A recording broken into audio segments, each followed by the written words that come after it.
What's up, you guys? Today we're talking about Hidden NY collabs, and I'm not just talking about a 1v1 of one shoe. I'm sure you've all seen some reviews on these shoes already, but the one thing that I haven't been able to find on YouTube is someone talking about the entire body of work at once of a collaboration, whether it's one shoe, two shoes, whatever. So that's what we're gonna get into today. We're gonna be reviewing not one, not two, but all three of the Hidden NY collabs. Now, I know you might be thinking to yourself, what about the JW customs that he did on the GT 2160? Or what about the Gel NYC 2055s that came out?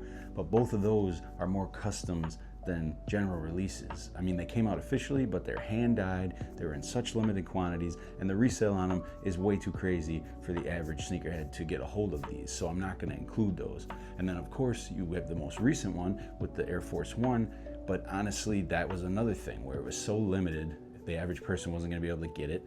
And then also, I mean, a green swoosh and then the hidden logo on the back, not really worth mentioning in my opinion. So let's just get into the three official releases. So starting with the earliest release of a Hidden NY collab, we're gonna be talking about the Salomon XT4. And this comes in this white, Kelly green, brown, and cream colorway.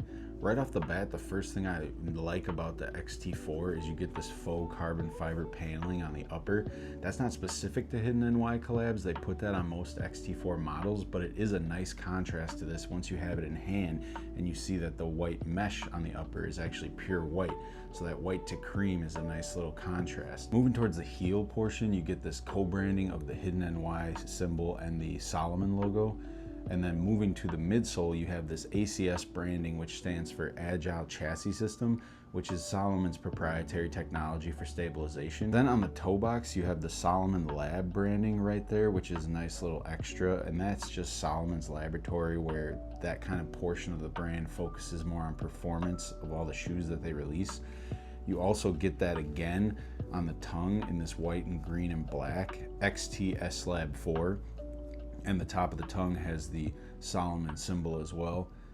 The lacing system is a pull tab lace, which I do like because you're able to kind of cinch yourself in there if you like a tighter fit. If not, you can also loosen these up and it really looks fine either way. My pair specifically came used, and the person who owned them before me had added these extra normal kind of trail laces in this brown color, which isn't a factory feature, but I just liked the way it looked laced in there, so I left it. And another thing about the tongue that's nice is you get this kind of hazelnut brown on the actual tongue itself, and then the heel collar has more of like an oak brown. So it's a subtle feature that kind of makes the shoe pop a little bit more. And then on the toe box, you have a rubberized material that's got some paneling to it and texture, which is nice to protect your toe, but also for casual use, it's more of an aesthetic thing. And then the trimming around the toe box is this somewhat nubuck material, which kind of just adds another layer of depth to it. And on the back is the only other place where you do see this kind of nubuck material, which wraps around this black sort of textured panel. And then above that, you have the Solomon symbol yet again. The outsole is a really deep, rugged trail tread. So these, obviously being meant for trail running, are gonna be really great for that. But honestly, for casual use, it's not that noticeable of a thing that's gonna make it uncomfortable or anything, so don't worry about that. And then the insole is more of a standard insole, so I'm not really gonna talk too much about that. So let's get into the next shoe. So the next shoe is one that probably most of you already know. That's the Gel NYC collab. That comes in this Kelly green, white, and chrome colorway. And first thing is this white paneling on the toe box and mudguard that kind of wraps around the lateral and medial sides. Has this like brushed metal kind of effect to it. That's complemented by the chrome paneling that's more of a normal texture, and then by the eye stays you have that brushed metal effect again, and on the lace lock, which is really cool and kind of brings like another level to the shoe. On the lateral side, you have the Asics logo in this digitized kind of 8-bit format, which is like a nod to Photoshop, which is almost this whole shoe's kind of identity. Then on the lateral side, you have the Asics branding towards the heel, and on the other shoe, you get the Hidden NY logo, which also has a bounding box, is what it's called, in programs like Photoshop around it to kind of reference that. Then on the heel, you have this blank background texture that would be on a blank document in Photoshop, just nodding to that. And these chrome panels, they come up again towards the heel, and they're half and half with the brushed metal effect on some, and then the other ones being a smoother texture. One of the things that you probably won't know about the shoe until you have it in hand is the pull tab on the heel. is 3M reflective, and it's kind of like a holographic where you get the hidden branding past, present, future, and then you have all these little H logos. You kind of need to see this in hand to really notice it. On the tongue, you also get some co-branding, one shoe having the hidden NY logo and the other with the Asics. And then the laces on here are just your standard white oval lace, but they did add metal eglets to it, which is a really nice touch and kind of plays into the chrome features of the rest of the shoe. On the midsole, you get this nice Kelly green, the hidden green, if you will, and then the gel pods are almost like a more translucent kind of emerald color. And on the outsole, you get this nice wide-based traction pattern. Just the shoe base in general feels really good underfoot, like a lot of control and stability. You're not like slipping off in any place. And then moving to the middle of the outsole, you get this shank plate in a chrome colorway again, but it's also got some like glitter in it, which adds like a different texture than what you see on the rest of the shoe. And the mesh that you get on this shoe is more of a wide open mesh, very lightweight, something probably more similar to what you would have got on these back when they originally released. And then the insole is a really interesting part too, because then you also get the co-branding and that reoccurring Photoshop theme with the blank background. So with all that being said, let's get into the most recent collaboration. So last but definitely not least, we have the Asics Gel Venture 6 Shield collaboration, and this shoe is dope. First of all, you get this kind of Gore-Tex material that's on the toe box and the tongue. On the tongue, you get this translucent lace lock that kind of becomes a panel up to the top of the tongue where you have the branding of Asics and hidden NY. The laces themselves that come with this shoe were a white regular, round lace, but they also did come with this plastic exoskeleton, almost like a snakeskin lace. They weren't allowed to put these on the shoe from factory for some reason, but honestly, once you swap these in, it is a really nice feature. The only kind of drawback to these exoskeleton laces is that when you're tying them up, you kind of feel like you don't want to be too rough with them because you don't want to crack them or rip them, but the aesthetic of it is really dope. And then the lace tips are just dipped, but it definitely elevates the look of the shoe once you put these laces in. And then moving to the lateral side, you have this sort of turquoise texture to the Asics logo, which is like really three-dimensional in hand. It really kind of feels real, and that just plays into the whole pre-tech pack that Hidden NY did with Asics. If you look at some of the offerings from that release, there's a lot of that turquoise color involved in it, so it kind of makes perfect sense, and anything from that collection you could easily rock with these. Moving towards the midsole portion / the lower of the upper, you get this gray kind of rubberized material being the shield, obviously, all around.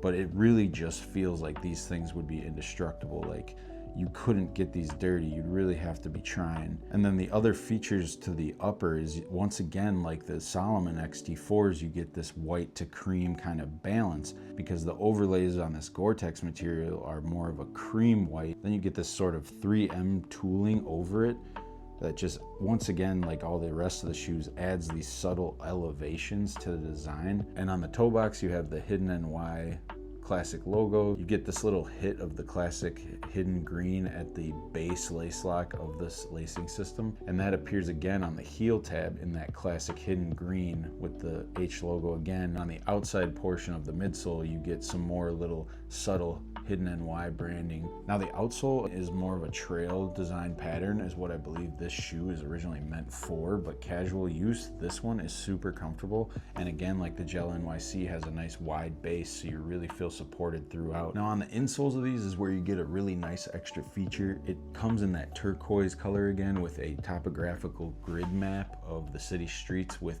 some coordinates on each shoe that correlate to the location of Manhattan, New York. So that's a nice addition that they've added on this model. Now we're gonna get into the comparison of all three, and we're talking about fit, comfort, all that stuff.